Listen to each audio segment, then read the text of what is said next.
Sometimes it's really important to actually see for yourself what is going on. Do we still believe the non-citizen media? What exactly is happening? I made this film for a specific reason. I would like to point out quite stringently that I have no affiliation whatsoever to any political movement or ideology. I have not made this film to take sides or glorify one side of the argument. Nearly 11 years ago in 2013, I found myself caught up in a situation that did get fairly tasty, spiralling out of control for some time. I was the licensee of a large bar in Birmingham. The licensing sergeant, with whom I had a good relationship, had offered me the opportunity of hosting members of the EDL, the English Defence League, ahead of a gathering a few hundred metres down the road in Centenary Square. I politely declined, even though from a commercial standpoint the bar could have taken significant revenue at a time of day that was generally quiet.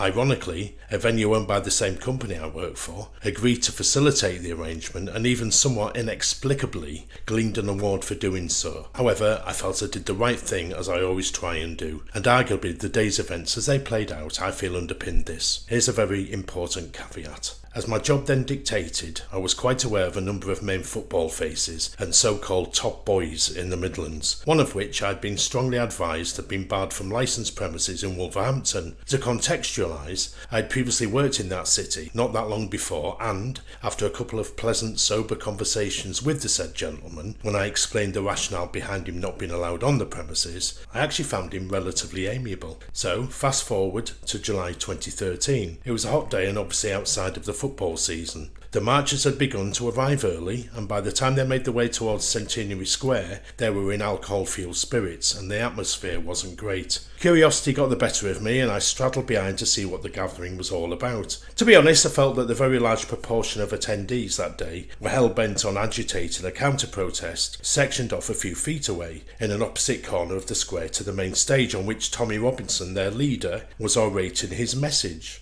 You could feel the tension in the air, so I quickly went back to the bar and battened down the hatches for the return march back. To my horror, in my absence, the said Wolves' top lad had managed to gain entry into the venue as the door staff were none the wiser. He promised faithfully he just wanted a quiet pint, and, against my better judgment, I felt that with him away from the main march it would probably be the best course of action, particularly as I'd been told about a large number of Zulus, the Birmingham City hooligans, that were in attendance. The design problem we had at the venue was an open smoking area at the front, a kind of outdoor-indoor thing. You can probably guess the rest.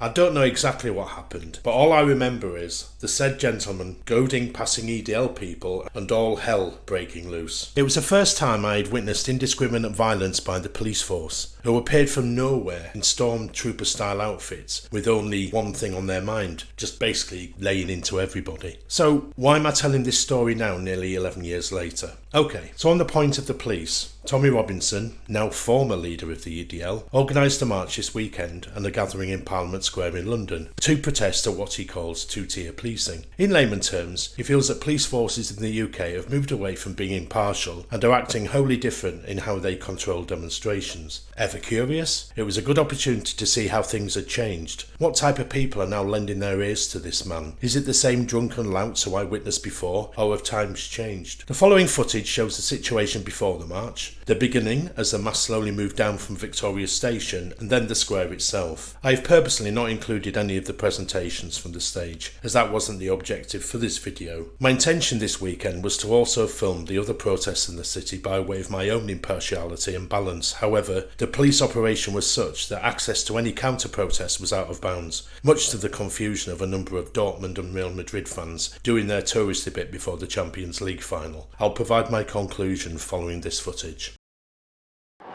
Welcome to London. That there, London. So I'm in Parliament Square. As you can see, Big Ben. And this is where the Tommy Robinson gathering is going to take place a little bit later in the day. As you can see, they're going to be showing a documentary on a large screen.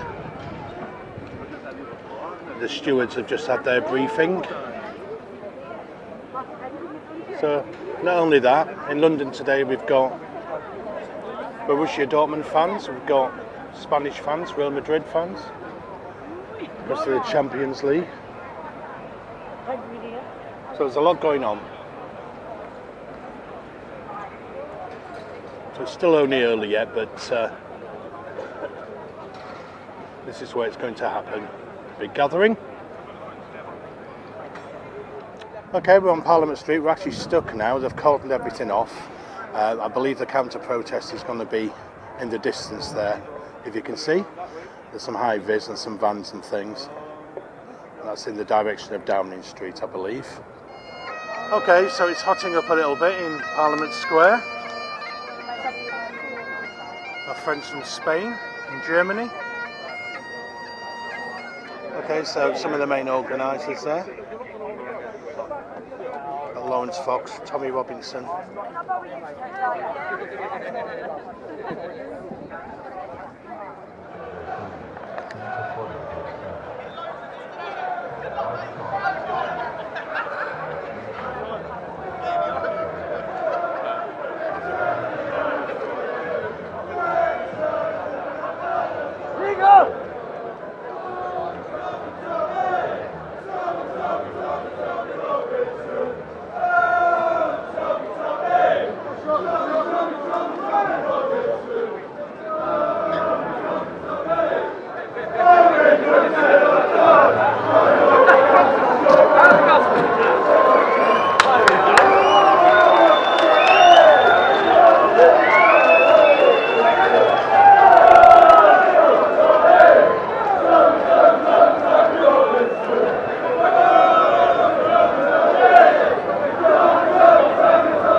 Like, you wouldn't know about it. I barely even knew about it.